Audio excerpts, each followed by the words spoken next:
what a disastrous week for the Reds. We lost the League Cup. We went out the Champions League. But don't worry, things are about to improve a little bit. Reds Down Under is back this week and with a guest as well, John Sharkey, an American Liverpool fan living in Canberra, cracking fella. We've got coverage of those games where we lost, but we also talk about a lot of random stuff as well. We've got a message from a Newcastle fan, sent us in a video, so he's going to be there. It's not too gloaty, actually. It makes some good points. If you're enjoying Reds Down Under, please do give us a like, a subscribe, a review, whatever works for you. Give us a follow at Reds Down Under podcast as well. I really enjoyed this record today with John. I hope you enjoyed too. This is the Reds Down Under podcast, the best place to follow the Reds in Australia. Enjoy the show. We are the Reds Down Under, and this is our podcast. John, welcome to Reds Down Under. John is a good friend of mine. He's from Philadelphia in the States, and he's a massive Red. He lives in Canberra. Mate, how are you? I'm great. I am very, very happy to be here. It's been a while. We haven't been on a podcast together in many moons. This is like old times, getting the band back together. Well, we used to do club football, didn't we? Yeah. Which was great. Where we used to talk about the Premier League, but like as I said to Jack the other week, I just didn't care about Bournemouth. So. I mean, I don't think Bournemouth cares about Bournemouth. Let's be honest. No one cares about Bournemouth. Mate, look, we've got loads to talk about. It's not been the best week, has it? No. For Reds. No. We'll get to it. First of all, thank you to Magicbox, who are our production partner, and they've helped us out so much just getting this thing organised. I don't think I really appreciated how much I would have to do to get this pod off the ground, John. It's tough, man. It's tough to get it going. Well, I saw the thing you did with Anfield Rap the other day. That's going to help you out. What's up with that? How'd you work that out? So I knew they were coming to Australia, the Anfield Rap, and I've followed them for years anyway. Yeah, same. Because they've got to be one of the biggest, haven't they? Mm-hmm. And when I knew they would come to Sydney, I thought, right, okay, I'll just reach out on socials. And we've got like a couple of friends in common. So, like I used to work with an actor who is sort of like a pundit or a guest on their show. Yeah. And then I didn't know this, but our Jack, yeah, he actually knows John, who I interviewed last night. Jack was he was in a band in the UK called Capasudos. Yeah. And he was on the radio. Oh, look at that. And John was the host. And really? Jack on the radio made a joke about his mate's girlfriend that he didn't like it on the radio. I caused fucking murder. Really? What? So anyway, I sent them a message, went down yesterday, and I just said, if you've got like a couple of minutes to chat, and they were brilliant. So I'll bring my pain in the ass brother Jack. He'll stay home. Fuck him. Well, that's what he said to me when I was there. He was like, "Oh, you Jack Hughes' brother?" And I was like, "Yeah." He was like, "Oh yeah, nice lad." And I was like, "Oh yeah, he's nice." Real nice asshole. lad. Yeah, great. But Nicely. John, mate, on the Anfield Rap, mate, they were brilliant. So, Craig, who facilitated it at the Anfield Rap, Craig Hannon, absolute legend. So that content is on our socials. If you want to have a look, it's on YouTube as well. John, mate, let's just get into it. You're American. Very much so. Why on earth do you support Liverpool? Well, see, that's the thing. We've talked about this in the past. When I started watching English football, it was for one reason and one reason alone. It was to be able to wake up on a Saturday morning or continue from a Friday night, but yes, to be able to drink at 7 a.m. and not be too frowned upon, not be looked at like too much of a psychopath. So, me and a bunch of friends, we would go down to, there's several pubs in the city in Philadelphia, and they would just, it was kind of a niche thing in the mid-aughts still. There wasn't any TV deals. Not every kid wasn't running around in a Mo Salah jersey yet. Well, So Mo Salah didn't play for Liverpool yet, so Well, you'd be that's true. surprised, wouldn't you? What That year? that What is. year was this? Oh, when did I start watching real?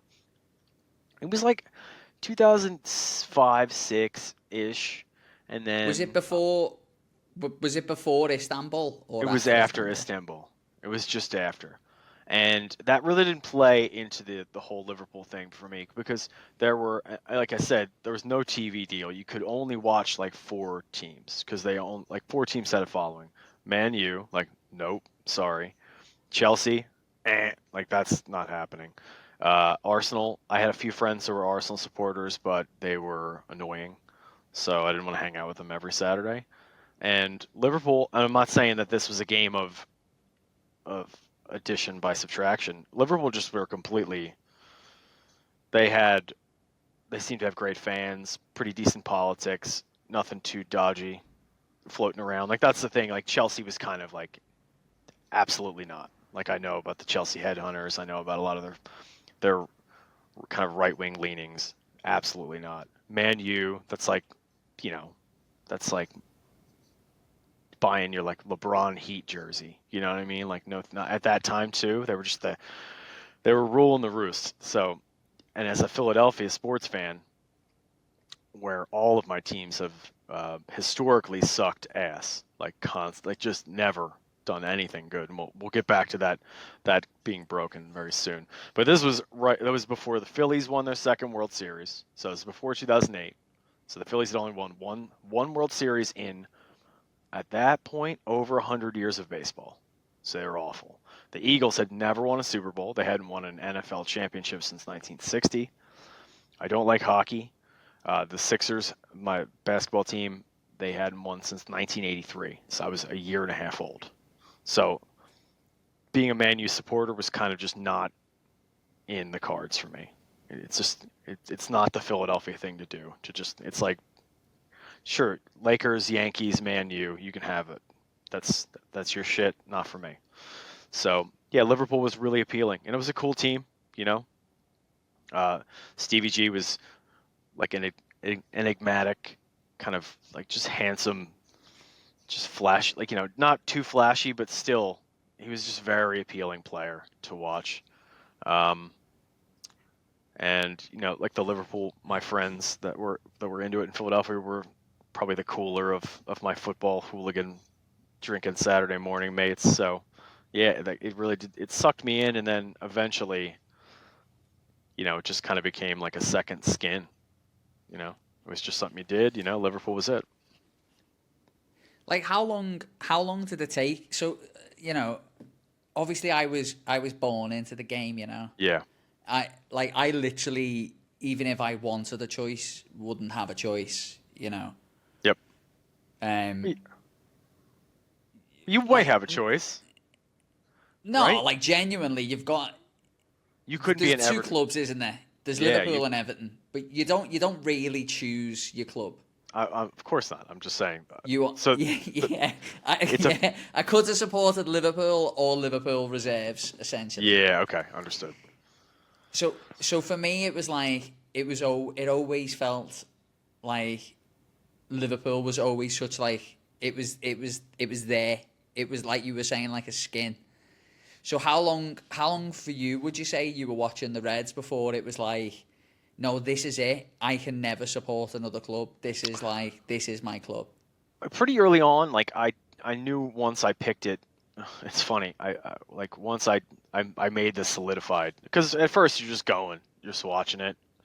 You're downing piss all morning. You're eating very little. Once. I mean, besides that, like trying to keep the vomit down. When you pick a team and get really into it, it kind of makes it more enjoyable anyway. I would say I didn't turn, like, it was pretty quick because my wife is a Liverpool supporter, and I met her in 2008. And she was like, "Oh, you're a Liverpool supporter?" I'm like, "Yes." She's like, "Thank fucking God. Because she just had, a couple run-ins with other, other Arsehole Man United fans. Yes. No, Yeah. she just, it's the Chelsea thing. It always rears ahead. I'm like, no, don't worry. I'm not gonna stab anyone in the neck at this pub. Like no. So that kind of solidified it a little bit. I think I'm gonna say around 2011 though, I became like a psychopath about it. Like what we do now, which is like, because I worked as maybe it was like a year later than this. Like I was an avid fan, but I worked security overnights, and I would be able to watch on the weekends, like whatever games were on. It was always Liverpool, they were always on. So that set me on a bad trajectory because now I cannot sleep properly when Liverpool are playing on down here. Like when the game's on at like 2:00, and I'm in my 40s now. I'm not the spring chicken that I used to be, slamming pints of Guinness at 7 a.m. in Philadelphia as a 25-year-old, But now I cannot properly, even like last night during the League Cup final, which was shit, and I promised myself I would just watch it when I woke up. I did not sleep well. Like it was a really rocky sleep. And the year that we won the league, the COVID year, 2019, 2020, I didn't have a single weekend where I slept well. Like it never worked. I was either up, just watch, like fuck it, I'm gonna do this. I'm gonna watch it. I don't care. I'll go to bed at 5. I don't care. This is on. Like you knew from like November, this shit was happening. Like I remember being in Sydney. I remember distinctly. I played a solo show, one of my first ones ever, at the Marrickville Bowling Club, and I went out drinking with the promoter afterwards. We went to some pub in Newtown, and I'm gone, like white as a sheet. My eyes are floating in beer, and I'm like, I gotta leave. I was like, it's looking at my watch. I was like, dude, oh, it's almost 2. All right, guys, I gotta get out of here. And I went back to the Airbnb that was rented for me, and I sat there like quivering after like what felt like 400 beers, watching Liverpool Bournemouth. Like such a workman, like boring. I remember being like, yeah, this one's gonna finish 3-0. Like I remember saying that, and I think it did. But that was every weekend. I was like, yeah, man. This is That's it. that's what it's all about, man. Yes. That's the way it's been this season. Yeah, right? It's like I have to get up. I have to get up and watch it. It's like I try and describe it to like me mates back home and stuff, and it's like when you get up and go to the game in Liverpool, you get up, you go to the game, you have a couple of pints, and whatever the result is, sort of wears off on you as the day goes on. Yep. You end up getting pissed anyway. You know what I mean? Yeah. Like, of course. But here in Australia, mate, like, you know what it's like? You might get up at 2:00 in the morning to watch Bournemouth, and we might draw or get beat. Yeah. And then you've got to go to work. I know. It's like your day it's just like you're in this like swirling misery of like no sleep. Like you feel hungover. Maybe you didn't even have I generally have a few if it's like an earlier, like sometimes it works out where the game comes on at 11:30. I'll let it ride, Perfect but, time. But the games that are on at like 3:30 in the morning, like last night, good luck getting back to sleep at 5:30 or 6 o'clock. You can't, and I can't. I have kids, so it's like I'm in a whirlpool of misery for a full day, and it doesn't you can't. You have to correct yourself. It doesn't work all the time. Like some weeks you're just like totally fucked because you got up and watched them fucking lose to Nottingham Forest. You know what I mean? It's like bullshit. But today, obviously, watched the game, went away. Yeah. Everyone comes over to me and we're exactly. Man. What happened, man? Liverpool. What happened? Like it's your fault. Fuck you. My supervisor's a Man U fan. Of course he is. And I was like, and he was like, "Oh, Newcastle." First thing he said to me, "You fucking." It's like you want to take a brick knobhead." and yeah. But he's such a nice fella. What can I say to him, Kevin? I know. And look, He does follow along, even though he's a United fan. Bless him. that's good. I'm sure that he's jovial about the, taking the piss out of you a little bit. But I mean, what else do you expect from a Man U supporter? We do it to them. Look, exactly, mate. And it's like there's not been many times in my life where Liverpool are on top of Man United. So he's gonna get it. He's gonna get it as much as I can get away with him with. Oh yeah. John, mate, obviously you're a big Eagles fan. That is correct. In the American footy, what do you call it? The well, NFL. The NFL, I like to call it the gridiron because there's especially here, there's so many football codes. And who knows when you say footy down in Australia, do you mean rugby league? Do you mean Aussie rules? Some people still even watch rugby union down here, Some people call it footy, call soccer like footy. I mean, I know that lots of people call it soccer here. But yes, I call it when I'm among my fellow Australians, now that I'm an Australian citizen. I call it. Congratulations. Thank you, yes. What a battle it is, eh? It's true. It took to get that. That test was, the quiz online. I've never had to study so hard about meat pies in my life. But is there a genuine question about meat pie? Meat pies? There's like something. It's gotten. Apparently, it used to be a lot more fun. Like, what is a waddle? What is a sausage roll? Like in this, you're like, oh. But now it's a little bit more like Australian values. Like real boring, stale stuff. But you get through it. I took my practice test 4 times and aced it at the office. So now, while I'm talking about American football, I like to give the courtesy to my Australian friends to call it the gridiron. It ain't football. It's hand egg. I like that one. It's hand egg. Throwing the pigskin. Yeah. John, mate. So I've known you for what? For 3 years? We met in 2021, the end of the year. So yeah, like about 3.5, 4 years almost. And in that time, you have played what? You have played two Super Bowls, yeah. Which is, I mean, you don't understand how rare that was when I was a kid, but yeah, crazy. And it's like being a Newcastle fan, isn't it? Kind of is right now, yeah. I remember you telling me what it was like. Oh, by the way, congratulations for the Eagles for winning the Super Bowl this year. Yeah, it was absolutely awesome. Pulling the pants down of the Chiefs, eh? Oh my God, completely clobbering those fools. Just like taking their face. It's like if you took Patrick Mahomes' head and shoved it in a toilet and flushed it. Like, seriously, they were so cocky going into that game. They were so dead set that they were in a three-peat. Like, whatever. Like, they just walked in like they didn't have to play the game. And the Eagles beat the piss out of them, knocked them right in the mouth. Like, absolutely was never a contest. It was 40-6 in the fourth quarter, and the Eagles had third stringers on the field. They're just like laughing, Gatorade showered, like like smoking cigars on the sideline. Literally, like there's still there's still like 6 minutes of the game left. They're like, "You're not coming back. Like, get out of here, Kermit. Like, whatever, But yeah, it was awesome. I spoke to you at halftime, didn't I? Yes, do you remember? You did. Yes. Oh, I remember. And I was like, "Oh, it's halftime, man," and you were like, "Yeah." And I was like, "It's game over, isn't it?" And you were like, "Oh, well." I don't want to say it, but yeah. Well, after it's like Istanbul.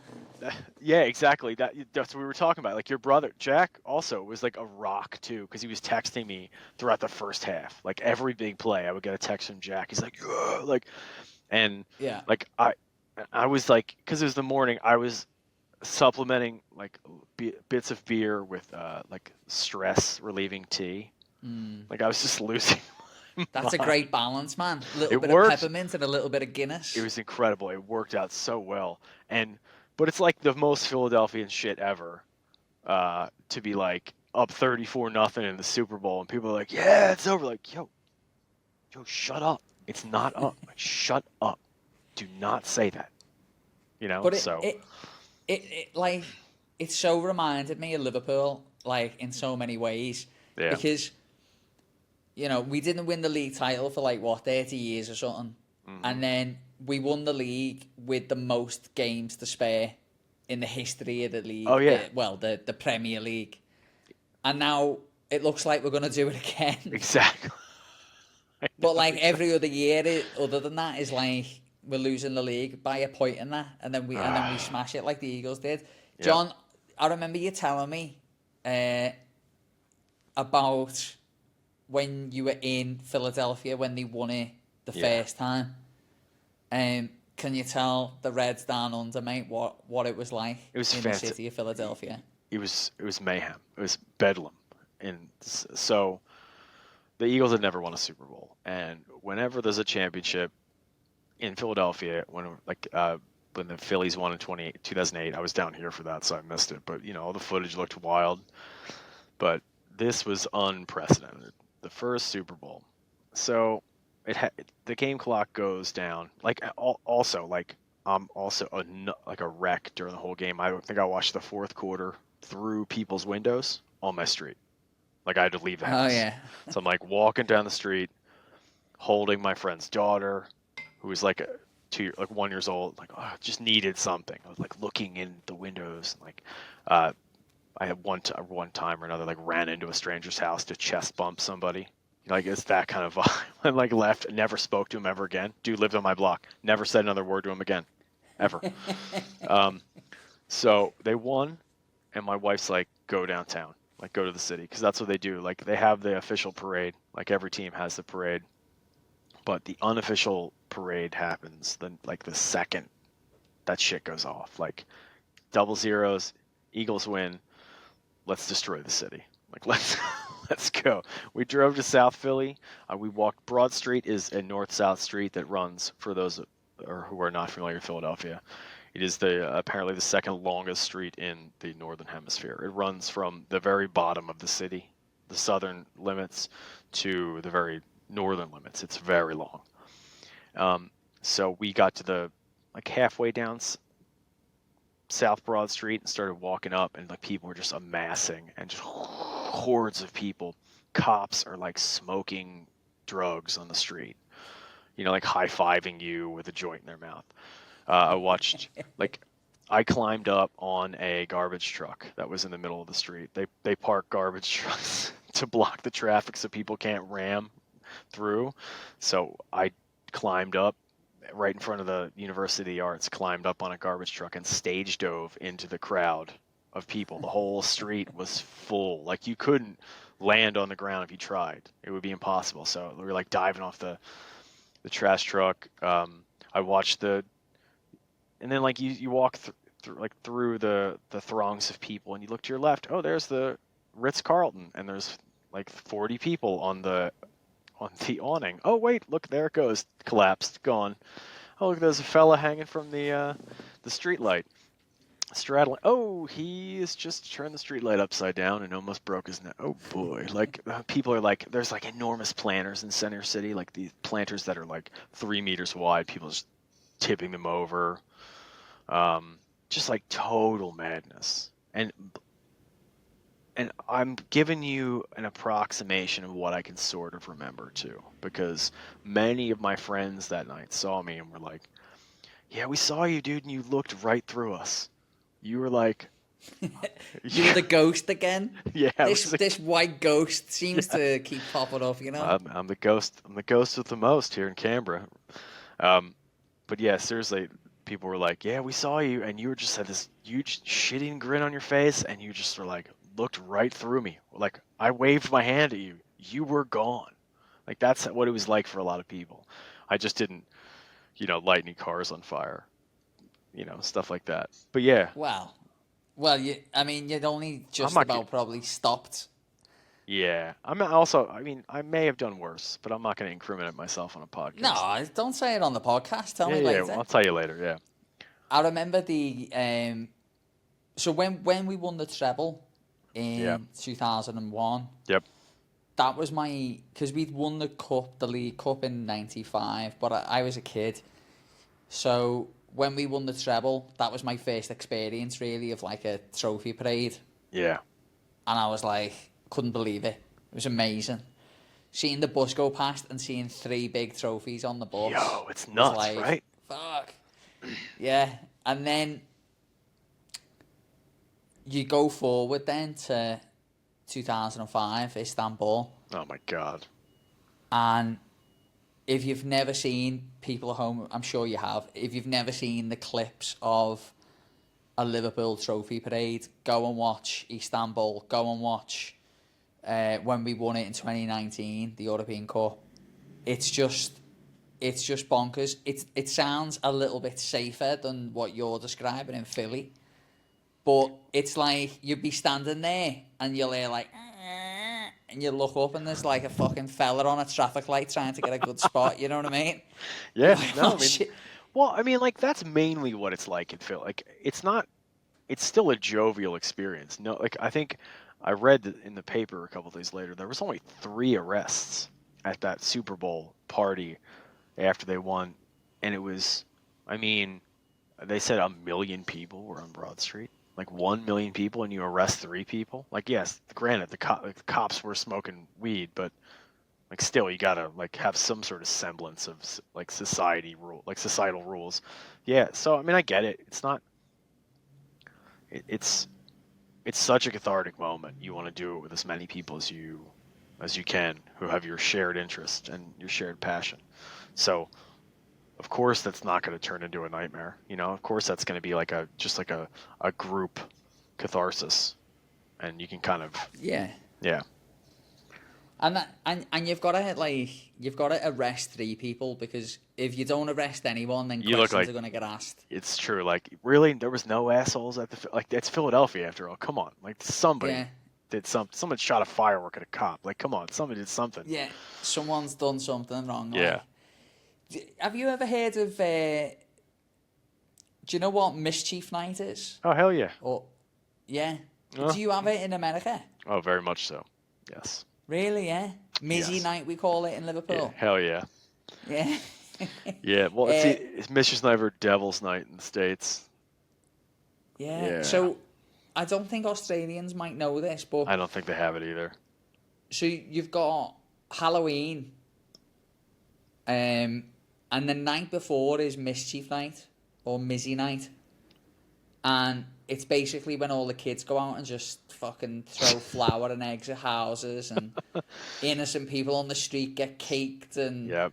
Just fucking wreck shit. It's brutal. awesome. It's but wild. like, it always goes too far. Like, there's always someone firing fireworks at someone, and I remember as kids, like, you know, we'd be out for hours and stuff playing football, but on Mizzy Night you'd be a bit wary because a couple of the other estates, Yeah. kids would be walking around, you know what Yeah. I mean, causing Uh-huh. trouble. But Oh, yeah. I remember we were walking down the estate, and we're up to no good, you know. We've all got a couple of eggs in our pockets and stuff and whatever. Yeah, of course. The car pulls up next to us, and it was my arm fella, and he was like, Jesus. Thomas, and I was like, ah. He went, come on. So I got in the car, and he went, right, we're going down to Anfield. We're going to go the game. And it was Liverpool, Borussia Dortmund in the Champions League. Oh my God. So this is like 2002. So that was my first Champions League game, and we got there, and my dad had bought tickets off a tout, but we didn't know we were in with the Borussia Dortmund fans in the Anfield Road. Oh. And we moved. I think I was a little bit, you know, Yeah, of course. scared or whatever. And me dad spoke to the steward, and he got us moved into the main stand. But I think about it now, and I'm like, how awesome would that have been? Oh my To God. be in there with those Borussia fans. And we beat them 2-0. And that was Mischief Night. Oh, can you see that? Yeah, I can. That's nice. The thumbs up. There was like a thumbs up. How did you do that? I don't know, but I hope I can edit it out for the podcast. No, you gotta leave it in. Can we get ones that are like beers that come up, or like? Honestly, I don't know what I did there. All right, John, we've talked about amazing moments as a Liverpool fan, as a Philly fan.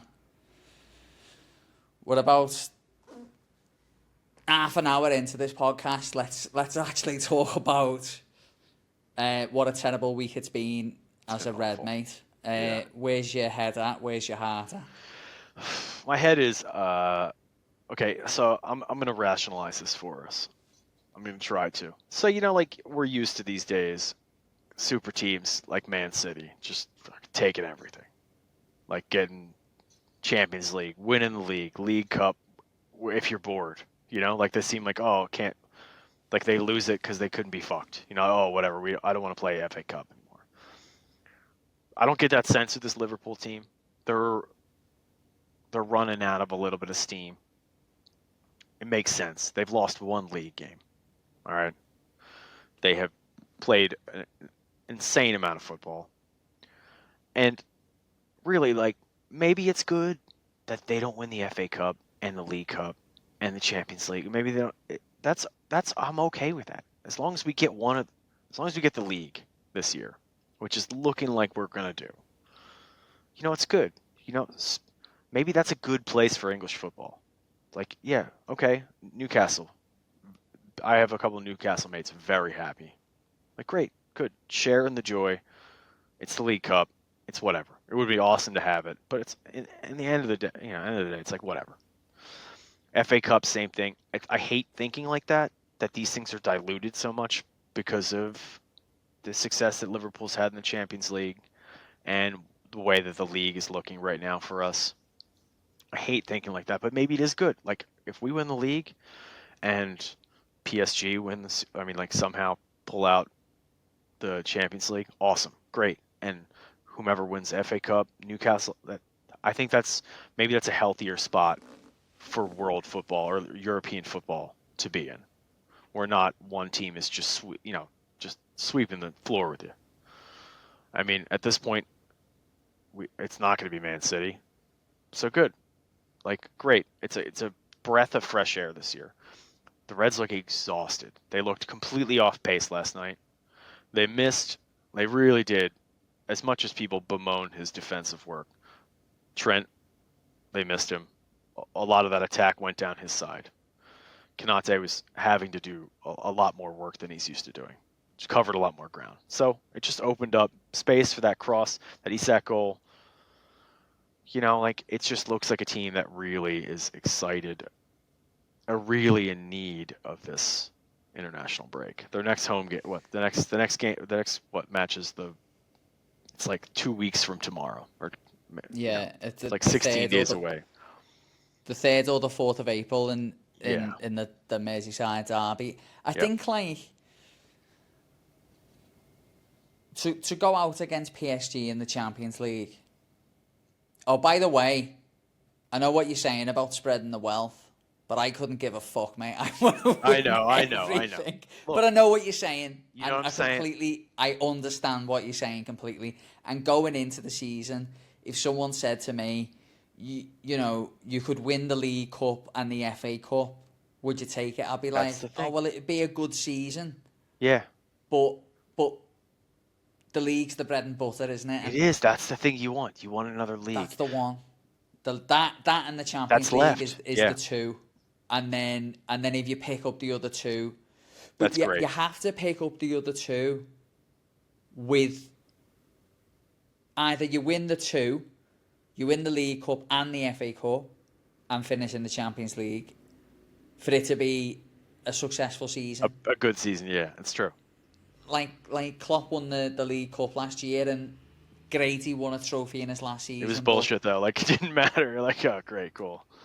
In hindsight, great to wave him off with a trophy, but I think it says a lot when it was decided the club wouldn't do a parade.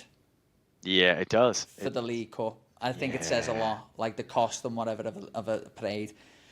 But what I was saying was, I think to play against PSG, who completely, and I said this on a podcast the other week, completely surprised me Well, I wouldn't say completely surprised me, but They I was surprised me. super surprised, like how good they were. I was so in impressed. in that solid at the back. That Mendes at right back, Is maybe the best fullback in the left league. back. Sorry, Or left back, yeah. He's let's go and get him. Let's go get him. I love the idea. Let's do it. I mean, like, I love that we can talk like that, though. Let's go buy him. Like, what? We're Liverpool. Let's do it. Let's go get him. Let's either get Mendes, Kirkes, or Lewis Hall from Newcastle. I love That's it. who I'd want to go for. And I think, like, to play 90 minutes extra time and to go out on pens Hurts, but hurts. Like, and I think at home too, at Anfield, it's like historic. Yeah. It's a historic loss. It is. It doesn't happen. That doesn't happen for them. For PSG, you know, that will go down as one of their greatest wins in Europe. Oh yeah, exactly. That's a DVD for them. You know what I mean? Like, I'm buying I'm buying the DVD no matter what happens. It's the DVD season. Yeah, like, you know, I think about those famous European away games for the Reds, and you know, I was talking on the podcast the other week about Barcelona away in 2007. Jesus. That was huge. And that for PSG will be the same at Anfield. Mm-hmm. No one really does that. And I think, I do think physically PSG taught us a little bit of a lesson. Oh, yeah. They did. They were brutal. They were punishing. Yeah, they were punishing. And I think that for, you know, 120 minutes, then you go out on pens, which can happen. It can happen. I mean, I know what you're gonna say about that Núñez penalty. Yeah, I mean, it was not good. Like, I was so excited when they signed him. I saw so much promise in this kid. You know, I'm like, he could be really, like, I thought Klopp was gonna take him and make him in like what Erling Haaland is now. Like, because he's got that erratic, chaos-filled game. He's a maniac. He's all over. He just has no accuracy at all. Like, he couldn't kick a cow in the guts.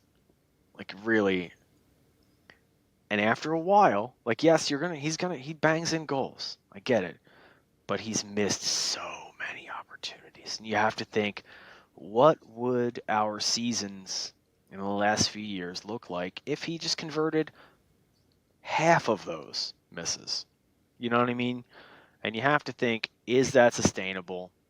Do you want someone like that that's going to become a scapegoat on your roster anyway? Like, do you want to put a kid like that in a situation that maybe he's a little out of his, like, maybe he is out of his depth, let's be honest. He's been in the Premier League for a while. He looks comfortable enough, but he's not a Liverpool striker.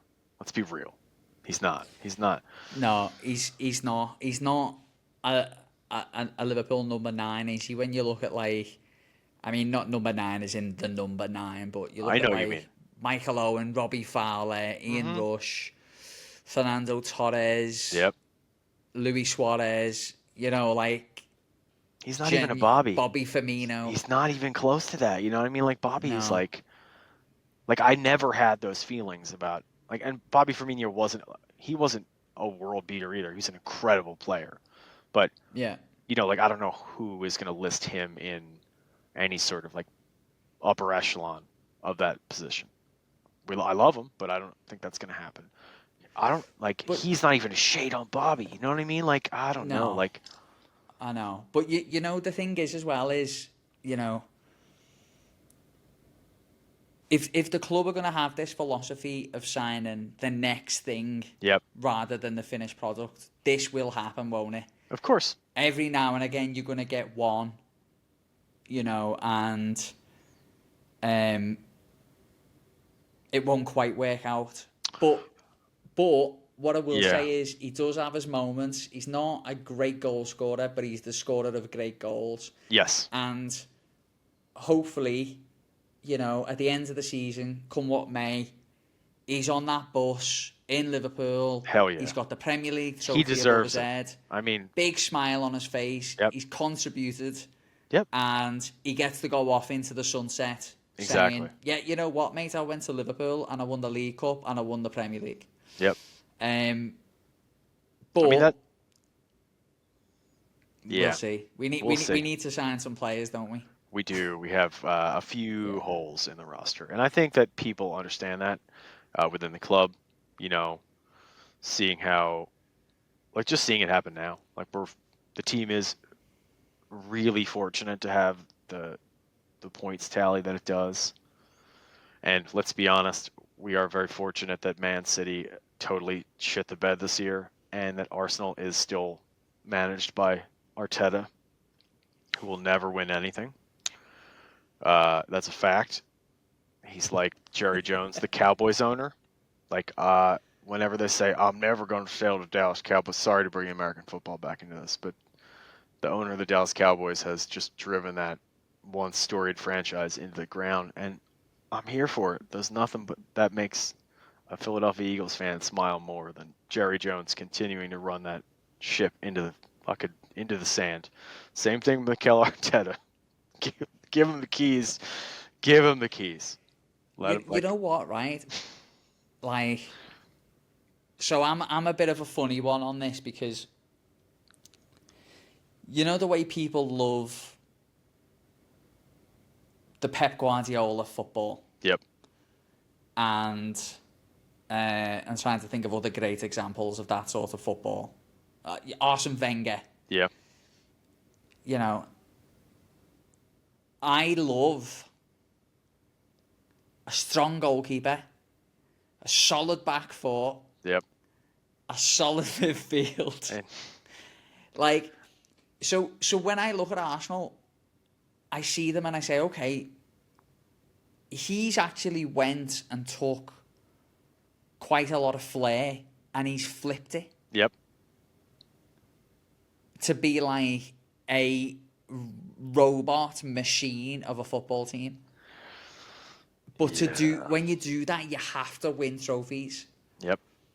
I mean, you have because that's kind of like the whole Jose Mourinho style. I mean, it's not the same style, but he had a similar thing where it's like, I'm going to this is almost bullshit football. You know what I mean? Like, but it worked. You can't say it didn't work. I'm gonna win. I'm gonna win. Like, that's it. And like, Mikel the thing is Arteta. about Mourinho as well, because you know I see Mourinho sort of say, you know, people criticise me and say I'm a defensive coach, but actually, when I was Real Madrid manager, my Real Madrid team was one of the highest scoring Real Madrid teams ever. So he's not scared of letting the leash off. But to Jose Mourinho, his perfect game was, and I think this will bring us into what I'd like to talk about next, is that 2014, the Gerrard slip, that 2-0 game, the Chelsea win, is like classic Jose Mourinho. 100%. I think he ended up with like 6 centre-halves on the pitch. Yep. The most frustrating, that was like maybe the most frustrating Liverpool experience I've had as a fan I mean, it's been about 20 years now.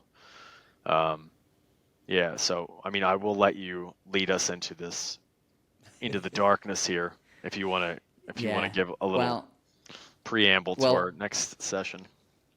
Well, me and John were talking earlier, quite depressed, and we were saying, well, maybe it would be good to actually talk about other times when we've been depressed.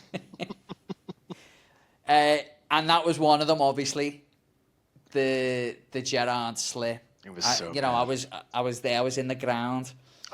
It was in front of me. Demba Ba ran towards me.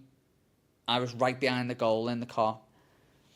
And seeing that happen, and then watching us not be able to muster anything up.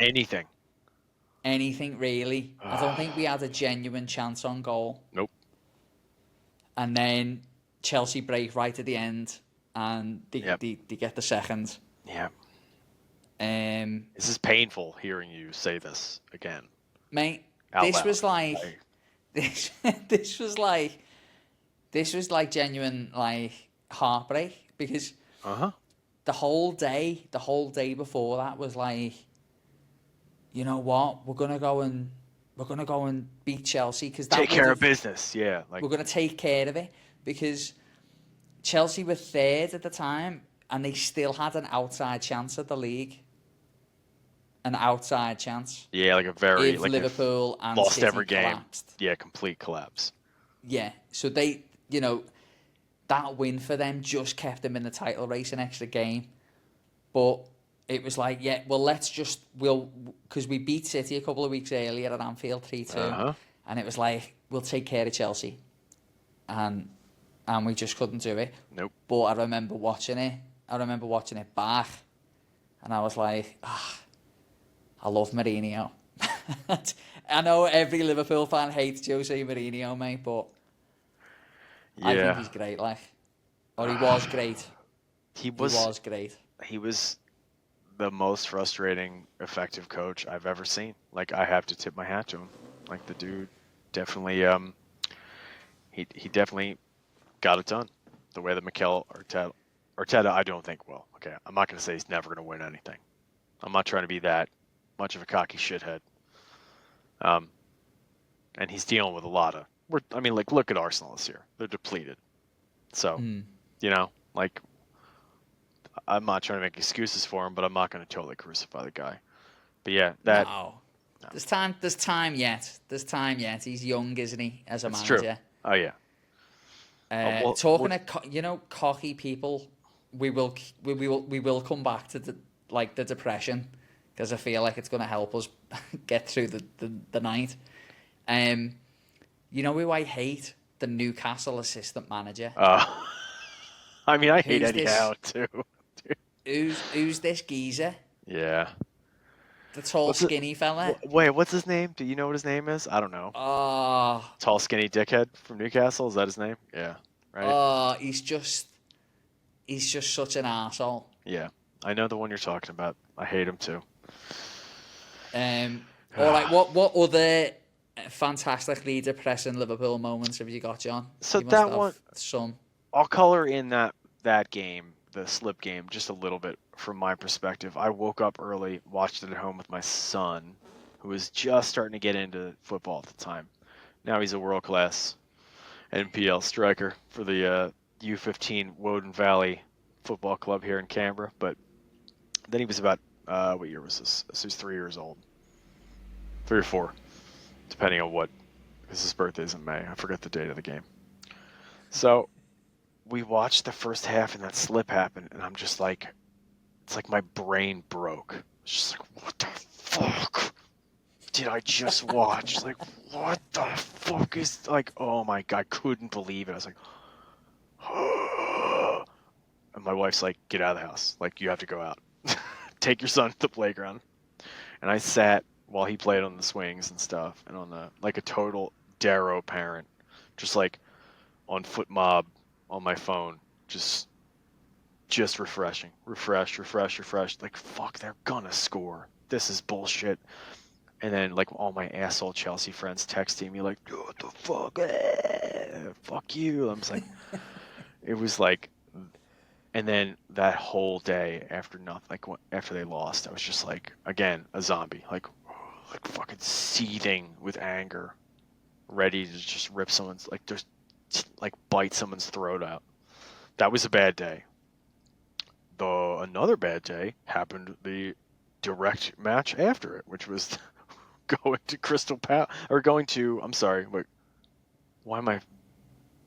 It wasn't Craven Cup. It was Craven. No, it was Crystal Palace, right? Where we drew 3-3. Selhurst Park. Yeah. Selhurst Park. Sorry. Christanbul. Yeah. As they call it. For some reason, I got it. I thought it might have been Fulham. It might rage. Sorry, but yes, I remember being at work during that game and being like, again, like totally busy, looking at my phone, like, oh, 3-0. Fuck yeah. All right, cool. Look, that's fine. Like, last week is some bullshit. We'll make this work. And just like, ding. 3-1. Well, that's cute. Back to work. Ding. Oh, what the fuck? like thinking that ding is going to be a Liverpool. Oh, cool, 4-1. We got this over. And then like, ding, my phone just the heck going up. I was like, I'm not even fucking looking at this. I knew what it was, and then like my phone exploding with text messages of my asshole friends, just like, what the fuck? That was rough. And then like rewatching the game, Luis Suarez on the field with like his head in his shirt, crying on the field. Like that was the moment I was like, this year is like having the fucking holy grail in your hand and it turned to fucking sand in a second. Like it completely, it's like all your hopes and dreams, like finding a buried treasure and all of the golden doubloons just fucking just disintegrating in your hands. It was so rough. And yeah, that was a bad one. Oh. Yeah, and you know what? Real Madrid, mate. I absolutely hate them. Kiev. I was in Kiev, wasn't I? Uh-huh. I'm actually... My mate Adam, who would go to... Well, when the game was back in Liverpool, he's going to come on. Oh, cool. And, He's the one that we're you gonna- got talk about the cafe scene that you had, or you were at like a pizza shop or something. You had to leave out the back. Yeah. I'll tell that story. Yeah, please. That was that still sticks in my memory as one of the most frightening things you ever told me. Sticks in my memory, one of the most frightening things that's ever happened to me. Yeah, man. So we'll talk about that Kiev game and then other disappointment that Paris final. You know, Courtois made two world class saves, like insane saves. Like it was like the you could have had like 40 Sadio Manes up front and nothing would have happened. That one doesn't hurt me so much. It sucks, but that Real Madrid final in Kiev, I remember it's like, you were there. That is awful. I was in Asbury Park, New Jersey, home of the boss, Bruce Springsteen. So we were at the beach that day, me and the whole family. And I'm like, my wife was like, you mean we have to find any place to watch this game? Like, it's on. Like, Johnny's going to want to watch it. So I think we're going to win. I think it's going to be sick. And I'm like, we went, I forget what it was. It was like it was like a Hard Rock Cafe or something like that, like a chain place. Or no, it was the House of Blues or the House of something like that. And that was the first time I think I really frightened my children in public, because when Sadio Mane scored that header, I think I might have accidentally threw like a glass across the room, like yes, like went apeshit, like, and then that goal, the one where he like Karius it's like, what the hell did he like? How do you even explain this cock up? So it was Kicks 0-0. Yeah, like It was 0-0 at the time, and he went to throw the ball to Dejan Lovren, and he hit it off the back. and Benzema. Yeah, Benzema comes. Yeah, stuck his leg out, and it hit his leg and went in. Yeah, like what asshole? Yeah, he had concussion, didn't he? Yeah, he did And have a then concussion. Fucking Ramos tried to kill Salah. Fucking that is the other thing. I was screaming and cursing in front of my kids, and I never do that. I was like, motherfucking, I'm gonna die. I was like so angry, and I was like, oh my god. But I remember it was kind of a funny, like, realization. Like when I stepped back for a second, I was like, oh, I'm in. Like this is it. That was one of those moments where I was like, oh, it's been years now. Like there's no fucking turning back. Like this is who Liverpool is my shit. This is who I am. And it was a little life affirming. You're like, I'm willing to fucking get in a tank and fucking man the gunner for Liverpool. Like I'm ready to go to war. Yeah, man. Like if Liverpool Football Club went to war tomorrow, mate. 100%. We are enlisting. I am in. There's 600,000 of us here. Yeah. You know what I mean? Sign me up. Well, I say there's 600,000 of us here, John. this podcast, I'm so lucky because we're also getting followed by non-Reds. That's good. Who are just people I've known down the years who started, following the pod and whatever. And we've got a listener who listens every week. Oh boy, I love these. He's a Newcastle fan. Oh yeah, I knew this was coming. And he sent me a message today, and he was like, "Oh, if you want, I'll come on." He lives in Liverpool, by the way. He said, "If you want me to come on, I'll come on and talk about the game." And at the time, just wouldn't have lined up. So I said, "Send us a video, and we'll put it on the pod." Thank God.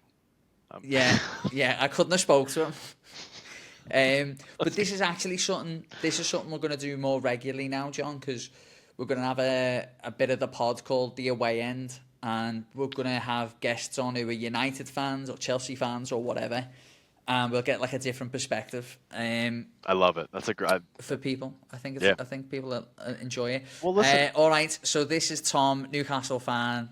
Go for it, mate. Hello, Tom. Hello, Jack. I know the Liverpool Reds in Australia. I know it was a hard game and Liverpool were very tired after the Champions League game the other night. Extra time and penalties was always going to be a result in a game that benefited Newcastle. Obviously, as a Newcastle fan living in Liverpool, this is a massive result for us. We've waited the whole of my lifetime to have any sort of result at Wembley. I think the last time we scored was over 20 years ago, and that was in a semi-final at Wembley. And then we haven't won there since 1955.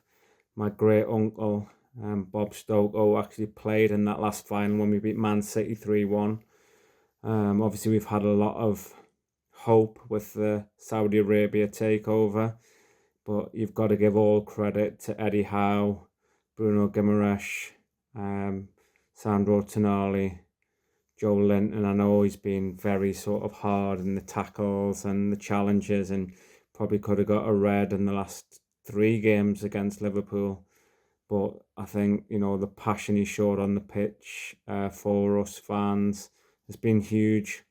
I don't think it takes anything away from Liverpool. They've won the league at a canter this season. So good to see you guys, coming back on the podcast again, hopefully going from success to success. Just really wanted to say thank you to everybody and yourselves for, just flying the Premier League flag. Hopefully, we'll both have a good season next season. But, 2 great cities, 2 very similar cities, and I know that you're probably pleased for Newcastle. I know both of you probably got a little bit of a soft spot for us. All right, Tom. Thanks so much, mate, for your message. Never send us a video ever again. Yeah, Tom, lose our number. All right, how about that? you're never coming on the podcast again unless the Reds win. Now you're a legend, Tom. Thank you so much. Congratulations, Tom. I'm Congratulations. I'm very happy. And you know that what? You're happy. I do have a soft spot for Newcastle. Yeah, why not? To be honest. Yeah. Yeah. Like it. I could see myself back in Newcastle a little bit, actually. Oh yeah, totally. If it's a situation where Liverpool or have no shot at making the top 4, and Newcastle can knock out Chelsea or Arsenal, fucking let's go, Maggies! Come on, let's go. 100%. Yeah, hell yes. Yeah. So I feel like we've shaken off. I keep knocking the table, and the camera keeps going like that. It's like an earthquake. I feel like we've knocked off the depression. I definitely feel better. I mean, I've had a Guinness. I think I was actually. You know what? Murphy's, actually. I haven't got any booze, but look at this. What I found in work. So working construction at the minute, and this was in the ground in Manly. Can you see that? What? It's Tui's bottle from. It's like an old Tui's bottle. Wait, it's like in the ground. That's not like a new vintage thing. No, it hasn't got like a date. It hasn't got like a date or anything. Yeah, that looks legit. That's incredible. How cool's that? That's awesome. I bring I bring this shit home, and Chelsea's like, what else have you got? Yeah, look, here's another here's another one. That's not that. I gotta be honest, Tom. That's not that impressive. It's just no. This is McWilliams. This is like a wine bottle. I think I'll get rid of this one. I was gonna say I don't think Chelsea's gonna allow that one in your house. But I'm keeping the Tuies one because I do drink Tuies. Yeah, Tuies is good. The yeah. official beer of the New South Wales Blues. Let's go, you Blues. I wouldn't mind Tuies as a sponsor, you know. I mean, I would be very happy for you. I would fully back that. Hey, I'd even drink a whole ton of that free beer that you got. Hey, just letting you know. Hey, Tuies. Yeah, man. Tuies. Come on. Make it happen. I feel Make it like happen. Tuies. John, so a question that we're going to have for all guests, and we'll do this to wrap up the show. Sure. Because we've been on for like an hour. Yeah, we have. Time's flying. It's been a while. All right. This is a catch-up, really. It's been a while. Yeah. All right. So the question is, if it's the Champions League final, and it's the last minute, and you get one player from Liverpool history, you can pick anyone. Men's team, women's team, anything you want. They just have to have played for Liverpool. What player would you pick to take the last minute penalty? So, and I know that you give me this stipulation that I cannot pick Mohamed Salah, and yeah, Because Jack picked him. yep, and also he's like, it's just automatic. You know what I mean? He's gonna do it. Even Stevie G had some shaky moments on the He spot. missed a few. He missed a few. I remember early days. One of my first moments where I wanted to stab my face was when he missed a pen against Simone Mignolet. It was like just a boring old league game when Mignolet was at West Brom. I wanted to light the entire building on fire. But so this was I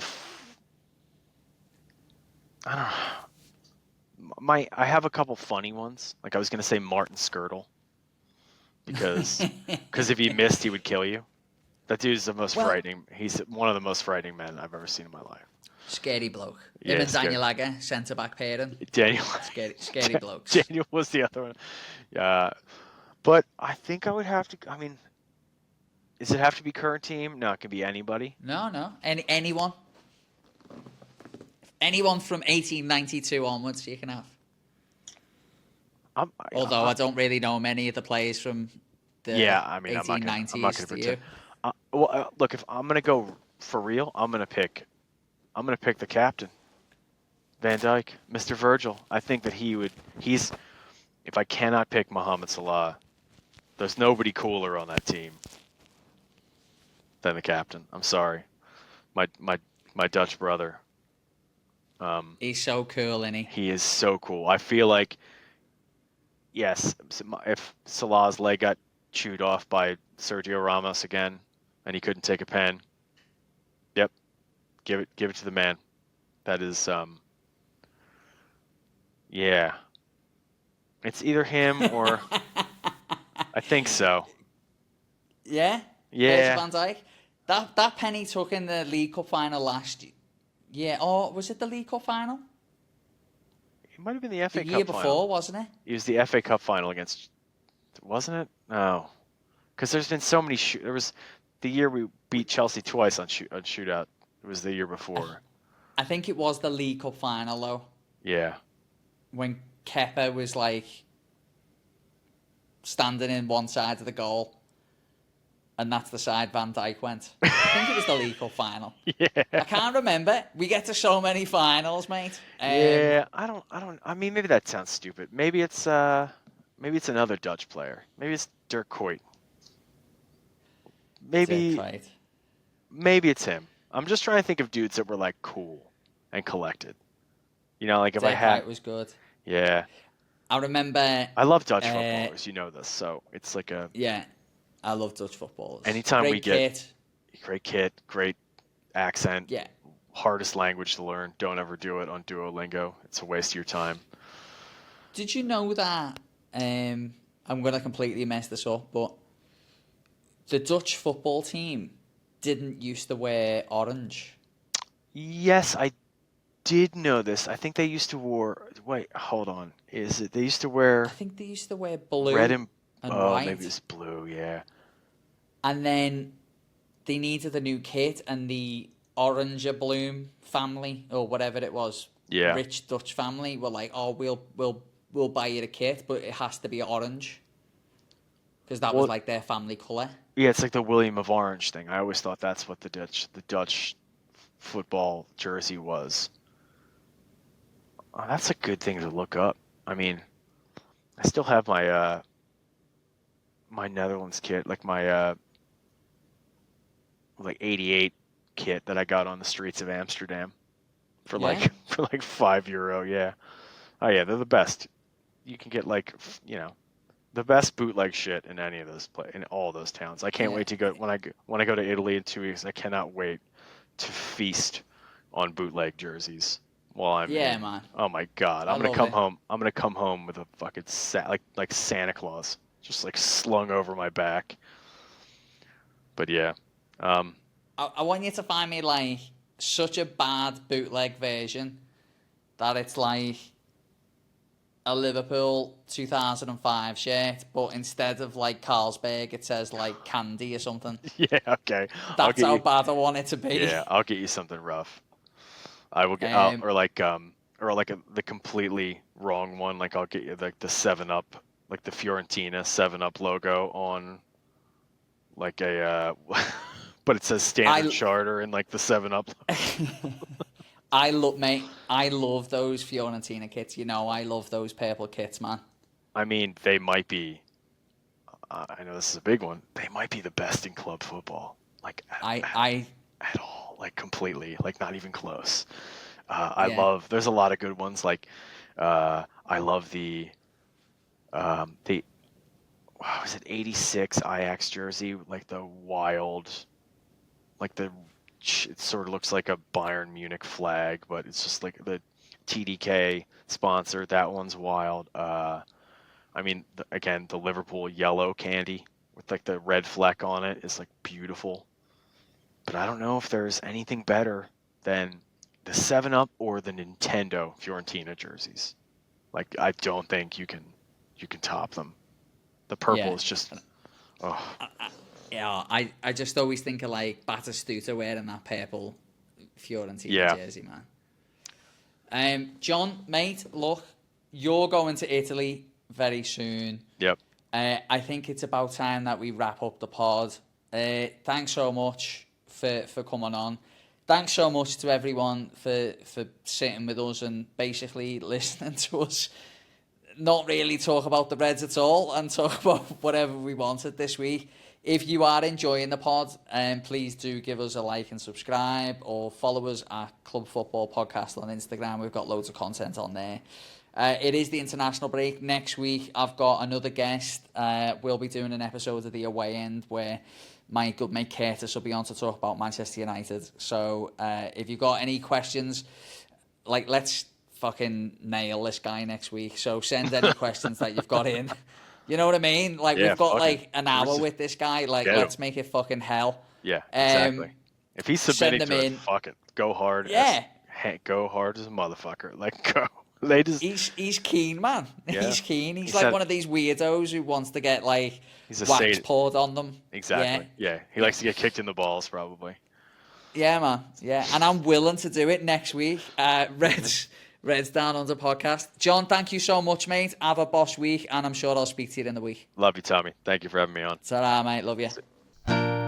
We are the Reds Down Under, and this is our podcast.